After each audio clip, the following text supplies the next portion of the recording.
Part 1.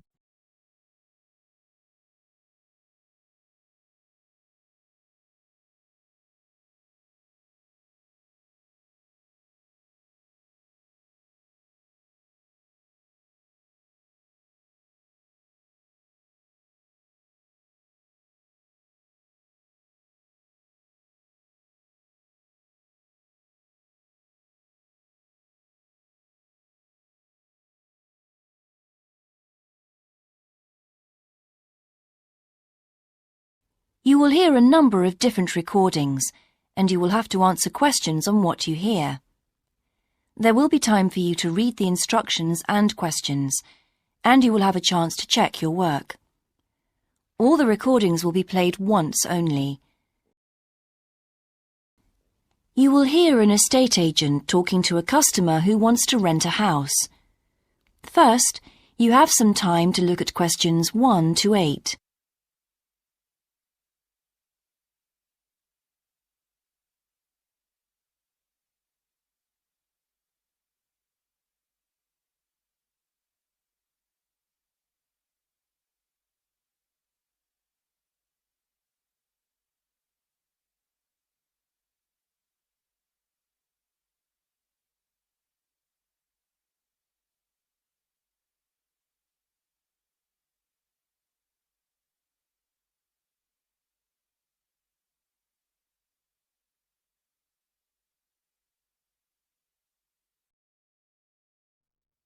Now we shall begin.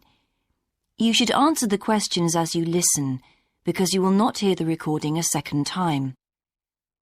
Listen carefully and answer questions 1 to 8.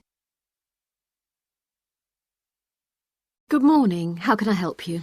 Hello. I'm interested in renting a house somewhere in the town. Right. Could I have your name, please? Yes, it's Stephen Godfrey. And tell me how many bedrooms you're looking for. Well, we'd need 4 because I'm going to share the house with 3 friends. OK. There are several of that size on our books. They mostly belong to families who are working abroad at the moment. What about the location? It'd be nice to be central. Oh, that might be difficult, as most houses of that size are in the suburbs. Still, there are a few. What's your upper limit for the rent? We'd like something around £500 a month, but we could go up to £600 if we have to. But we can't go beyond that. Do you know how long you want to rent the house for? The minimum let is 6 months, as you probably realise. We're at college here for 2 years, and we don't want to have to move during that time if we can avoid it. Right. And how soon do you want to move in? All our lets start on the 1st of the month. Well, as soon as possible, really, so that means September 1st. OK, let me have a look at what we've got. We have photographs of all the houses on our book, so you can get an idea of what they're like. There's this one in Oakington Avenue at £550 a month, combined living room and dining room with a separate kitchen. It doesn't have a garage, though you can park in the road. We'd prefer to have one if possible. Right. Then have a look at this house in Mead Street. It's got a very large living room and kitchen, bathroom, cloakroom. How much is it? That one's £580. It's very well furnished and equipped. It also has plenty of space for parking, and it's available for a minimum of a year. Oh, and there's a big garden. I don't think we could cope with that, to be honest. We'll be too busy to look after it. OK. Then there's this older house in Hamilton Road. Living room, kitchen, diner, and it has a study. £550 a month. That looks rather nice. But whereabouts in Hamilton Road? Towards the western end. Oh, that'll be very noisy. I know the area. Yes, it's pretty lively, but some people like it, though. Well, what about this house in Devon Close? That looks lovely. There's a big demand for houses in that area, so prices tend to be quite high. But this one hasn't been decorated for a few years, which has kept the rent down a bit. It's got a living room, dining room and small kitchen, and it's £595 a month. I think it would suit you from what you've said. It sounds fine. Before you hear the rest of the conversation, You have some time to look at questions 9 and 10.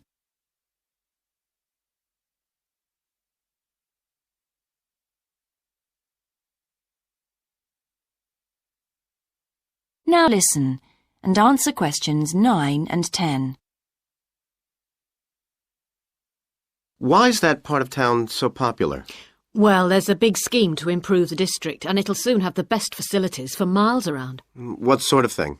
There's a big sports centre under construction, which will be very impressive when it's finished. In fact, the swimming pool's already opened, ahead of schedule, and it's attracting a lot of people. What about cinemas? Are there any in the area? The only one closed down last year, and it's now in the process of being converted into a film museum. The local people are trying to get a new cinema added to the scheme. I think I heard something about a plan to replace the existing concert hall with a larger one. Ah, that's due to start next year. Well, it sounds an interesting area to live in. Could I go and see the house, please? Yes, of course. That is the end of part 1. You now have half a minute to check your answers.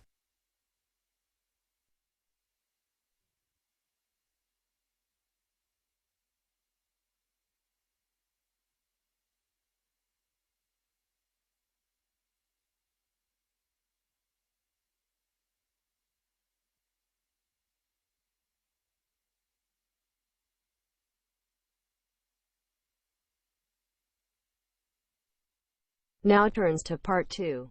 Part 2.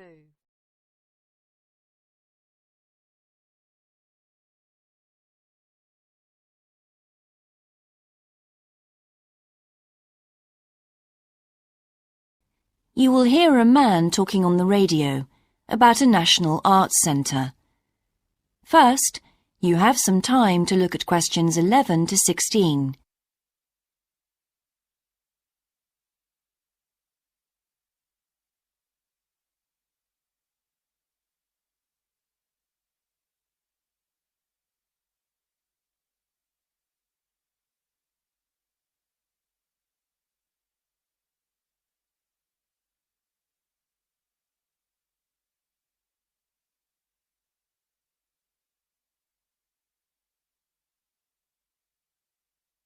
Now listen carefully and answer questions 11 to 16.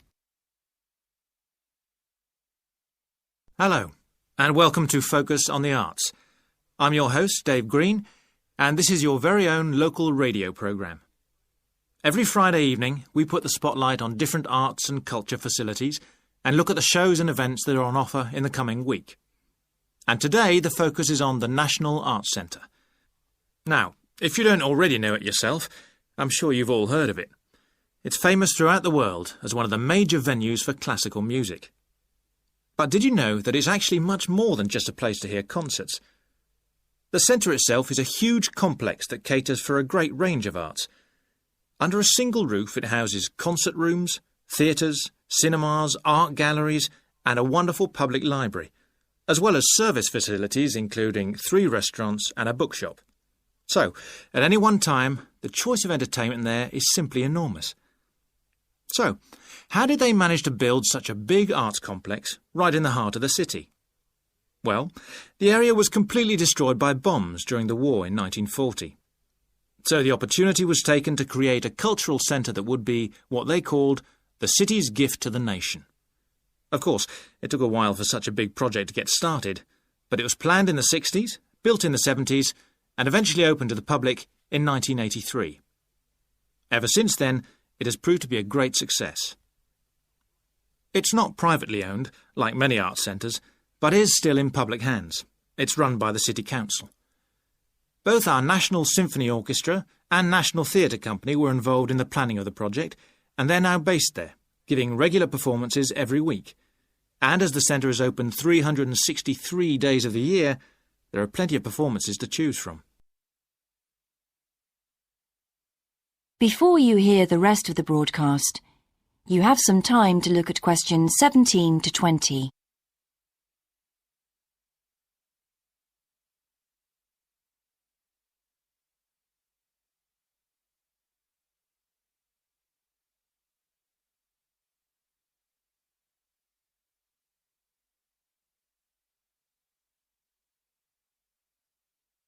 Now listen and answer questions 17 to 20.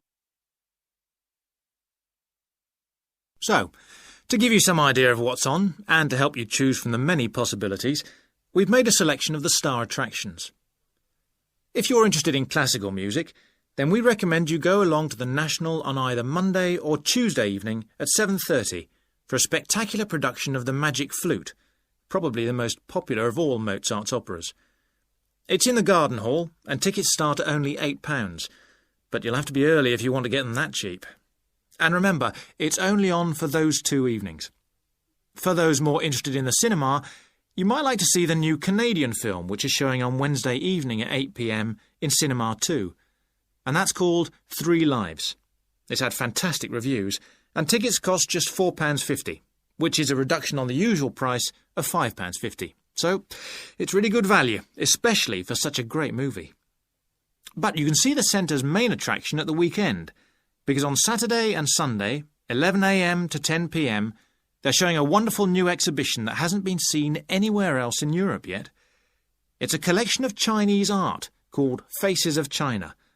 That's in Gallery 1, and it has some really fascinating paintings and sculptures by leading artists from all over China.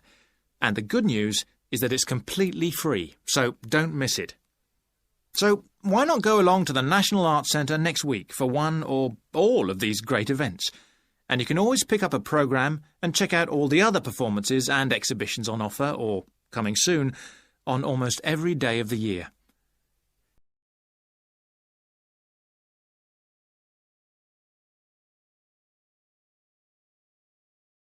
That is the end of part 2.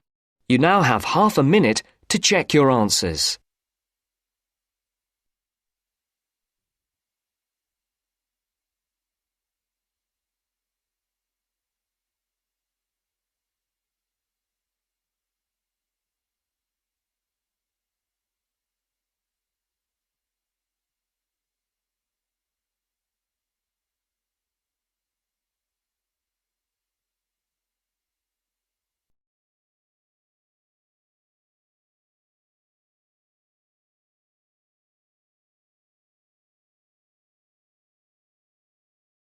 Now turns to part 3.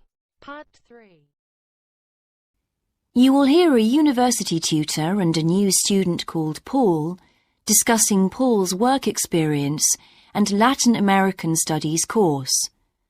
First, you have some time to look at questions 21 to 26.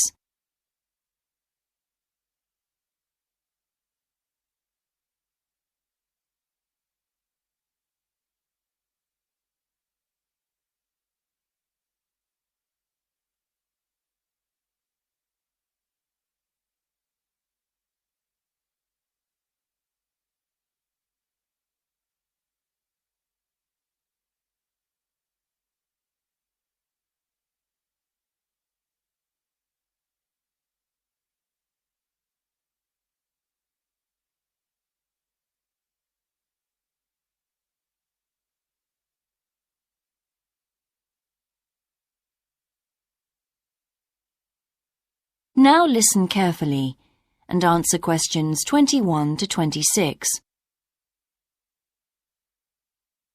I've been reading your personal statement, Paul. First, let's talk about your work experience in South America. What took you there? Was it to gain more fluency in Spanish? Well, as I'm combining Spanish with Latin American studies, my main idea was to find out more about the way people lived there. My spoken Spanish was already pretty good, in fact. So you weren't too worried about language barriers? No.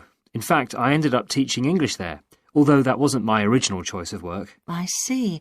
How did you find out about all this? I found an agency that runs all kinds of voluntary projects in South America. What kind of work? Well, there were several possibilities. You mean construction, engineering work? Yes, getting involved in building projects was an option. Then there was tourism, taking tourists for walks around the volcanoes, which I actually chose to do, and then there was work with local farmers. But you didn't continue with that project. Why not? Because I never really knew whether I'd be needed or not. I'd thought it might be difficult physically, but I was certainly fit enough. Now, I wanted to do something that had more of a proper structure to it, I suppose. I get demotivated otherwise. What do you think you learned from your experience? It must have been a great opportunity to examine community life. Yes, but it was difficult at first to be accepted by the locals. It was a very remote village, and some of them were reluctant to speak to me, although they were always interested in my clothes and how much I had to pay for them. Well, that's understandable. Yes, but things soon improved. What struck me was that when people became more comfortable with me and less suspicious, we really connected with each other in a meaningful way. You made good friends? Yes, with two of the families in particular. Good. What about management? Did you have a project manager? Yes, and he gave me lots of advice and guidance. And was he good at managing too? That wasn't his strong point. I think he was often more interested in the academic side of things than filing reports. He was a bit of a dreamer.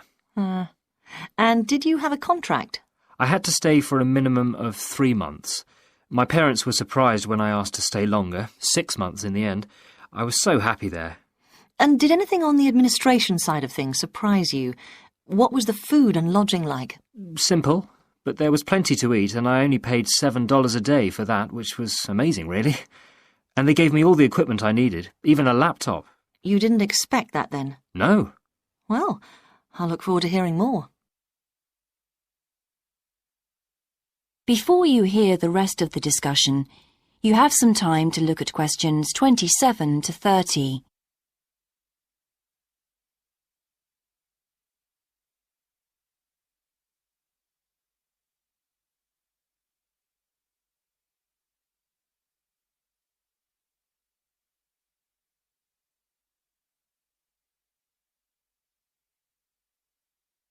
Now listen and answer questions 27 to 30. But now let's look at these modules. You'll need to start thinking about which ones you'll definitely want to study. The first one here is Gender Studies in Latin America. It looks at how gender analysis is reconfiguring civil society in Latin America. Women are increasingly occupying positions in government and in other elected leadership positions in Latin America. I think you'd find it interesting.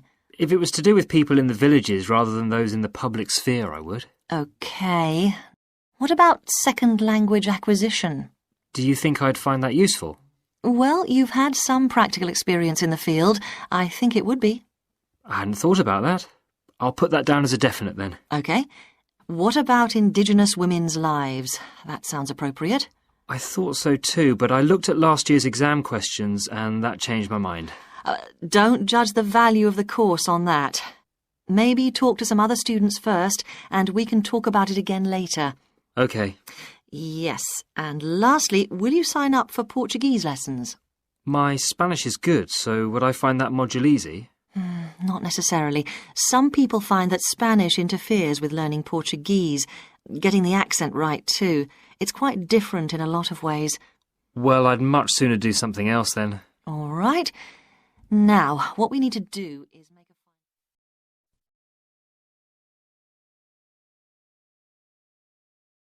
That is the end of part 3. You now have half a minute to check your answers.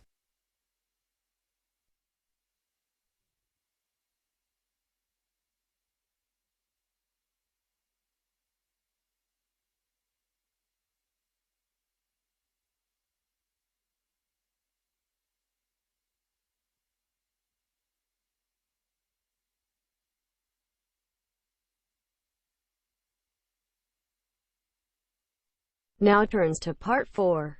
Part 4.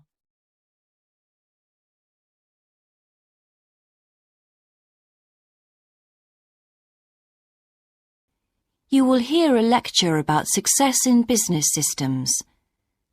First, you have some time to look at questions 31 to 40.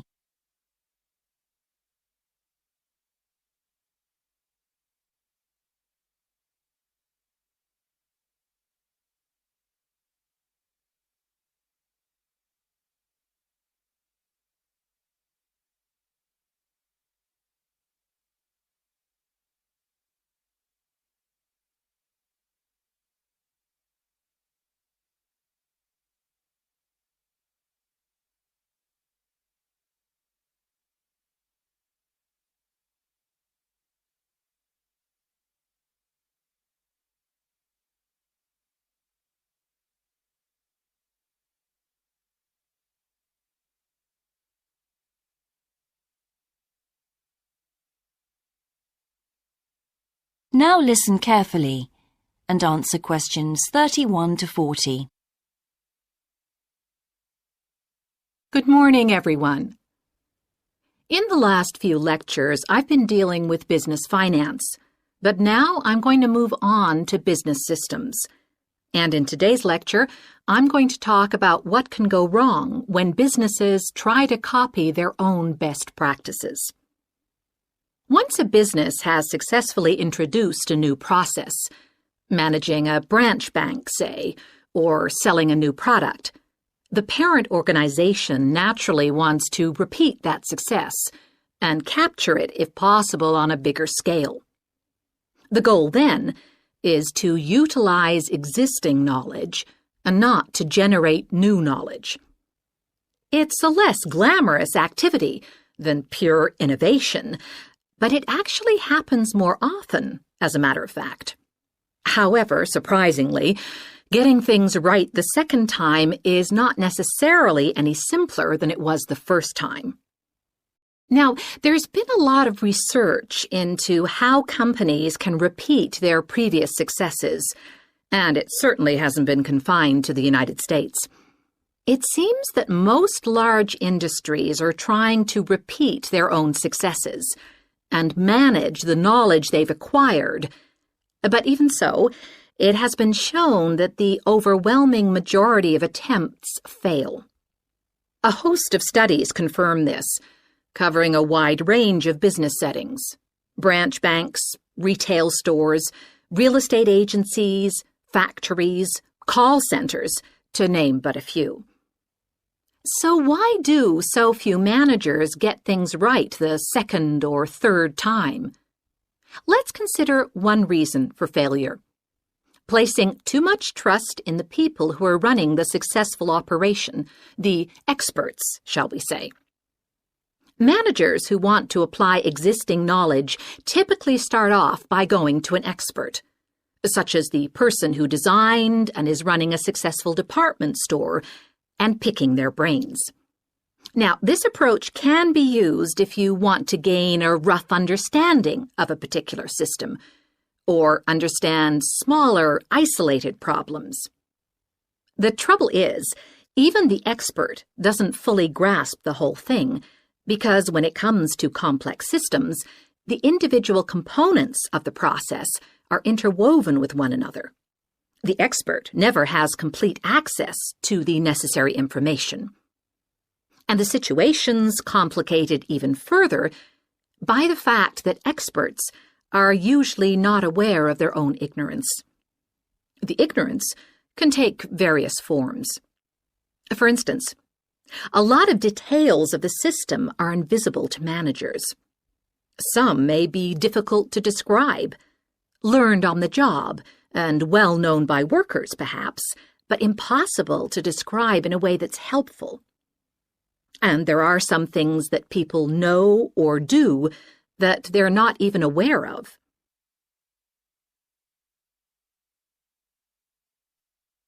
Now, let's consider two types of mistake that can occur when a manager actually starts to set up a duplicate system to replicate a successful process.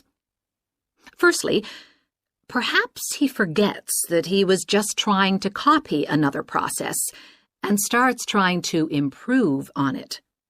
Another mistake is trying to use the best parts of various different systems in the hope of creating the perfect combination. Unfortunately, attempts like these usually turn out to be misguided and lead to problems. Why? Well, for various reasons. Perhaps there weren't really any advantages after all, because the information wasn't accurate. Or perhaps the business settings weren't really comparable. More typically, the advantages are real enough, but there are also disadvantages that have been overlooked. For example, the modifications might compromise safety in some way. So, what's the solution? Well, I don't intend to suggest that it's easy to get things right the second time. It's not.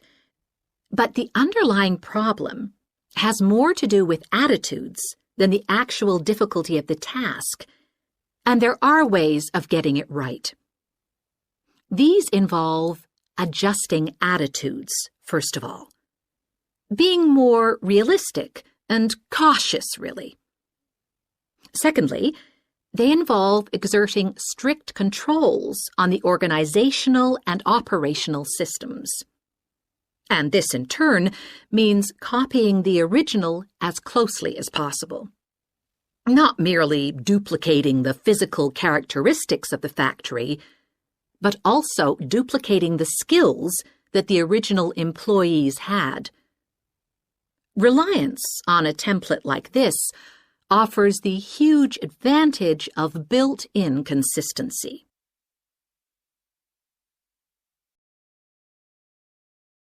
That is the end of part 4. You now have half a minute to check your answers.